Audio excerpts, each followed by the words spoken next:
My work is indeed dedicated to the development of tools, but tools for quite a different purpose.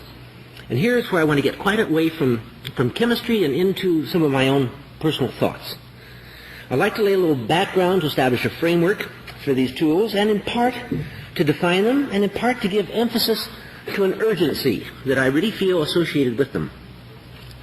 First, I am a very firm believer in the reality of a balance in all aspects of the human theater. When there seems to be a development of move that way, somehow, very shortly, or almost in concert, there is a move this way that keeps things in some delicate balance. If there must be a dichotomization of concepts into good and evil, then all good seems to contain its unexpressed evil, and all evil is unexpressed good. Within the human mind, there coexists the eros, the life-loving, the self-perpetrating force, with the thanatos, the self-destructive death wish. Both are present in each of us, but are usually separated by a very difficult wall, a very difficult to penetrate wall, the unconscious. One definition of the tools I seek is that they may allow words of a vocabulary which might allow each human being to more consciously and more clearly communicate with the interior of his own mind and psyche. This may be called a vocabulary of awareness. A person who becomes increasingly aware of, and so begins to acknowledge, the existence of the two opposite contributors to his motives and decisions may begin to make choices which are knowledgeable. And the learning process that follows such choices is the path that leads to wisdom. But just as there is a balance within the mind that needs establishment, there is an interesting record of balances of the same sort in society. Let's look for a few minutes at some of the coincidences that have kept our human race in a rather precarious balance. Throughout the early centuries of the current millennium, there were carried out some of the most viciously inhuman wars that were known to man, all in the name of the forces of religion and the horrors of the Inquisition with its lethal intolerance of heresy. And yet it was during these dark years that the structure of alchemy was established. Not to change base metals into noble ones, as is often thought, but to acquire knowledge through the study of matter. The work of the alchemists extended up to the age of enlightenment, with the urges of rationalism and of skepticism. And it was always directed toward the learning process. The reward of alchemistic effort has been simply stated as the effort to achieve the transmutation of base metals into gold. But as Ralph pointed out just a bit ago, this is not the actual reward. The value was the doing and the redoing of the process of distillation, of sublimation, of condensation, of precipitation. It was a continual, ever more exact effort to understand these processes, that from the learning of the process, one would be able to find a unity between the physical and the spiritual world. It was the doing and the redoing itself that was the reward. In the last 100 years or so, this learning process has evolved into what we call science. However, there has been a subtle shift in the goal, from the process itself to the results of the process. In this age of science, it is only the end result, the gold, that really matters.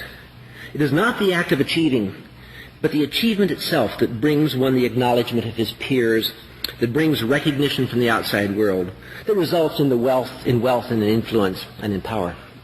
And these end achievements, these results, show the same dichotomy of directions which was so evident from the previous centuries. For years, there had been no separation of values. Neither direction had taken the colors of good or for evil.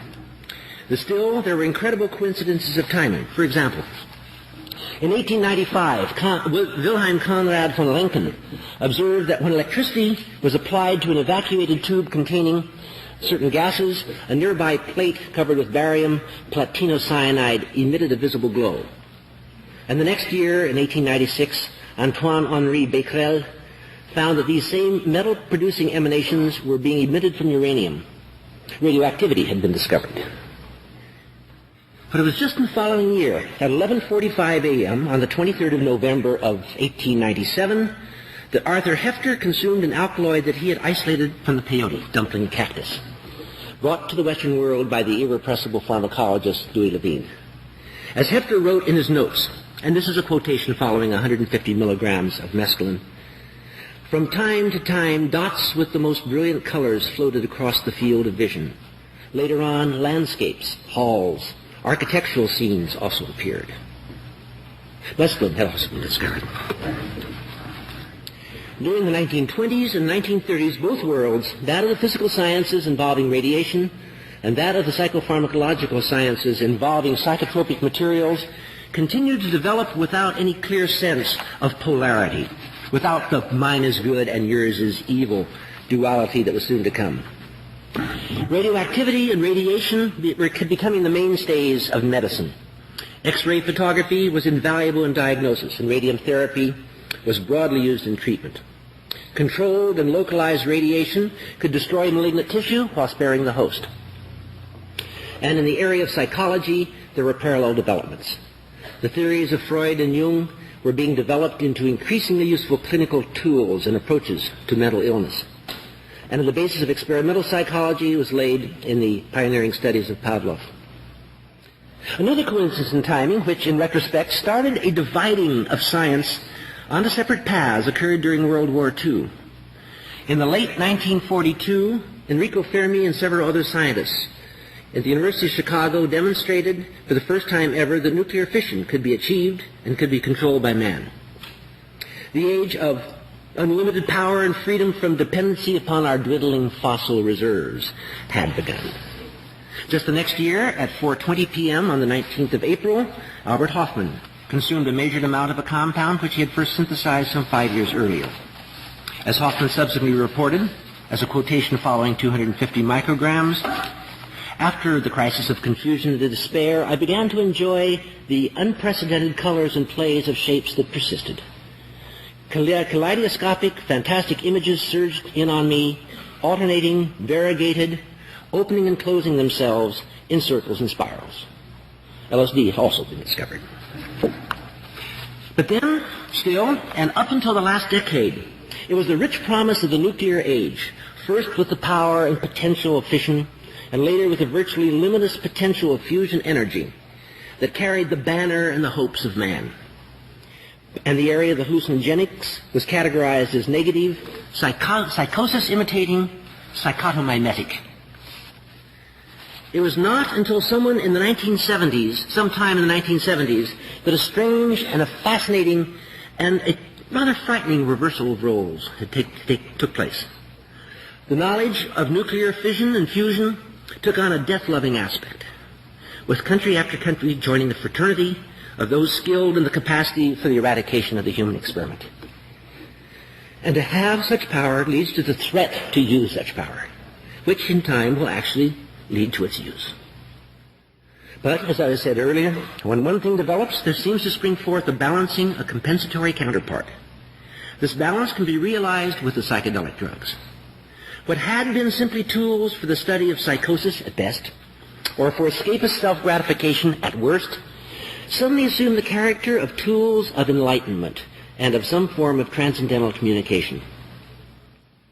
If man's alter ego, his thanatos, had been entrusted with the imperpetual knowledge of how he can completely destroy himself and this extraordinary experiment, then some development must occur at the eros side of his psyche that will and must afford the learning of how to live with this perpetual knowledge. It is a communication between these two sides of the mind that requires an extraordinary vocabulary. Where do these words come from, the words of this vocabulary? All depend upon an intimate insight into the working of the human mind, but this can be approached in many ways.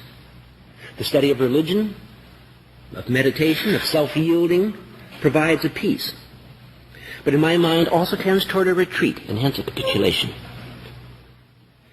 The efforts of to amalgamate the two sides of the mind as seen in the Tao of Physics and the rich findings of parallelisms between the Eastern and Western philosophies may eventually explain all and allow some unification for the human purpose. But I feel, along with many others, that the efforts being invested in the technology of destruction does not allow sufficient time. It is possibly only with the psychedelic drugs that words of vocabulary can be established which might tunnel through the subconscious between the conflicting aspects of the mind and psyche.